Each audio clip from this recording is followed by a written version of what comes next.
A big story coming out of the Australian Grand Prix weekend already is a car swap at Williams. Scott, what's going on? How have we ended up in this situation? Or should I say, how have Williams ended up in this situation? Yeah, very simply, Alex Albon has had a big crash in Friday practice, so big that his chassis is unusable, irreparable on the weekend itself. So Williams has made the difficult decision to give him Logan Sargeant's car, basically, for the rest of the weekend because it doesn't have a spare for him. So Sargeant stood down and Albon takes over his teammate's car for the remainder of the Australian Grand Prix. That's a brutal decision. Ed, you're in Australia, so we appreciate you staying up to talk to us about this. Is this a bit harsh on Sargeant? And I say that as someone who thought he was lucky to keep the drive after his rookie season last year. Williams told us they kept him on because they believe in him and all those sort of great things that you say in a press release. Does this tell us, though, that they don't really believe in him? I feel quite sorry for him. Well, it's certainly harsh, but I would say it's absolutely necessary.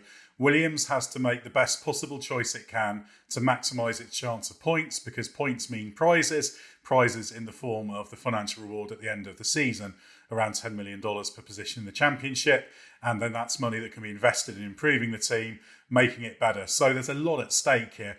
And I think ultimately it's just saying, look, Alex Albon has been the superior Williams driver for the past 12, 13 months. Why should that change? We've got to back the one who, despite the fact he's crashed on Friday, is most likely to deliver the points. So that's what it's about. It's a pure, rational, racing decision. Harsh on Sargeant, certainly not his fault, but entirely reasonable for a race team to do that. I certainly agree with Ed that it's harsh, but it's within the realms of being fair from a sporting point of view. I think what would be a lot worse, for example, is if Williams was in this position without a spare car and had said to the drivers, right, if you crash it, that's it. You're out of the rest of the weekend. And then went, oh, actually, now that Alex has done it, we want to put him in because we believe in him more. I think that crosses a line. And it's one of those situations where I'm sure there'll be people that don't want to hear this, but it is kind of a life's not fair situation, because F1 isn't about doing what's fair and what's right. It's about doing what's right for the team. And while you could argue that the driver more likely to crash is now the one that's doing the rest of the weekend, he is also the faster of the two driver. Where I have sympathy for Sargeant kind of comes into what you were saying before, Glenn, but it's a case of it's race 3 of this season. You're giving him this season to prove that the faith is justified. Yes, he's had a slow start to the year, but benching him now is the kind of thing that can have such a big impact on his confidence and be such a big blow. Does he actually not? It's not a case of like, will he ever recover from this? It's not that big a setback, but it is the kind of thing that mentally can take quite a big toll. And to be absolutely brutal on it, if you don't want to be the one that this happens to, be the better driver. Yeah, I mean, that is fair enough. And as I said, I'm not a particular Sargeant believer, so I thought he was quite fortunate to keep his drive. I thought that it was maybe a reflection of a lack of options, but I do think looking down the road, he's now got a whole season where this is in the back of his mind going, well, clearly, if it's ever left up to me to get the job done, the team doesn't think I can. That says to me that while they kept him for this year, as soon as a better option's available, potentially for 2025, he's going to be gone. So I think there's been some damage done there, but I see your point that is the damage that's been done just that the guy who wasn't scoring points anyway still isn't going to score points. The one thing I would say is that it could be tremendous fuel for him if he's not going to be able to do it this weekend. To use it, wouldn't it? Exactly. He needs his psychological response to this needs to be, I'll show them. I'll show anybody who thinks that they've done the right thing here, and I'll show them for doing it that I can be trusted in this situation. His only way to respond now is on track, and actually on the same vein, sort of spare a bit of a thought for Albon in this situation, because you don't want to be the guy who then crashes the other car. He's probably now under more pressure than he's ever been in a Williams to score points and get a big result in a Grand Prix. Yeah, that's a really good point.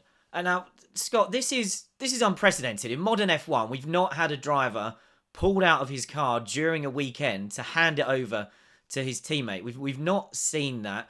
Why are Williams in this situation? Because usually, if a guy writes a chassis off, it doesn't mean he's out of the weekend.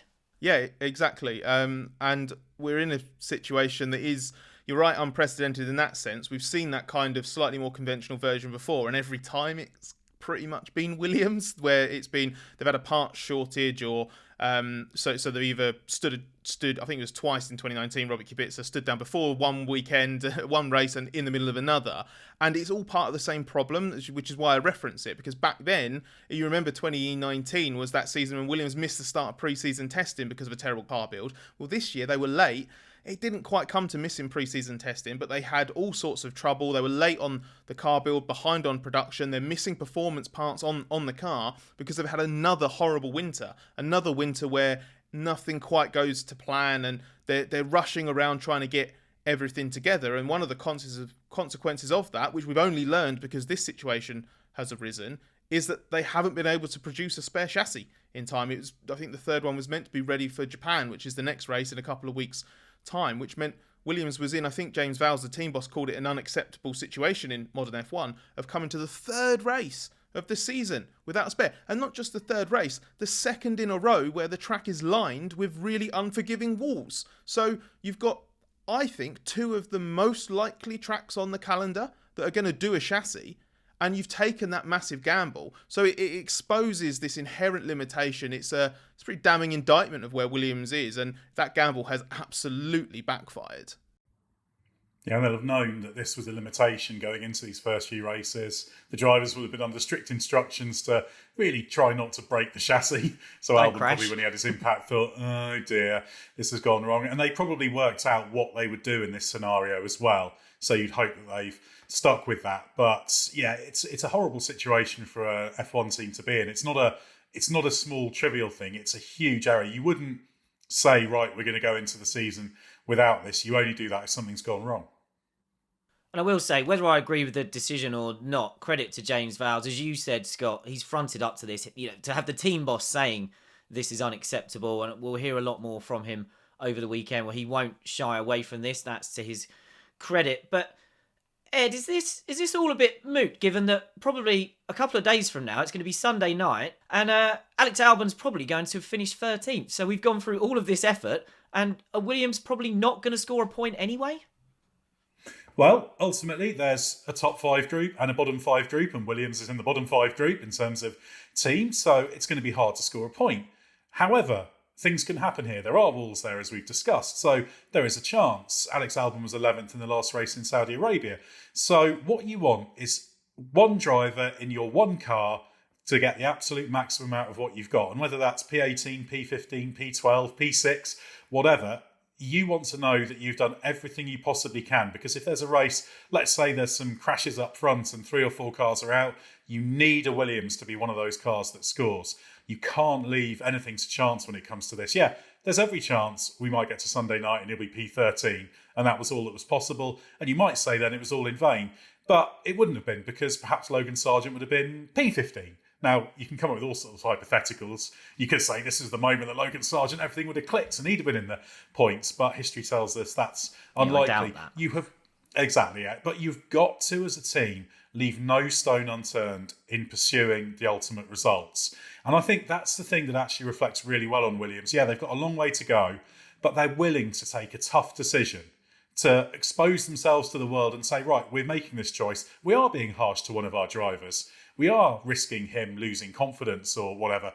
But we think this is the best route to a potential result. Whether they get that result or not, it doesn't really matter. They have played their hand the best way that they possibly can. And I think that reflects very well on that Williams team and James Vowles' leadership as well, that he's willing to take that tough decision and, as we said, front up about the problems they've had.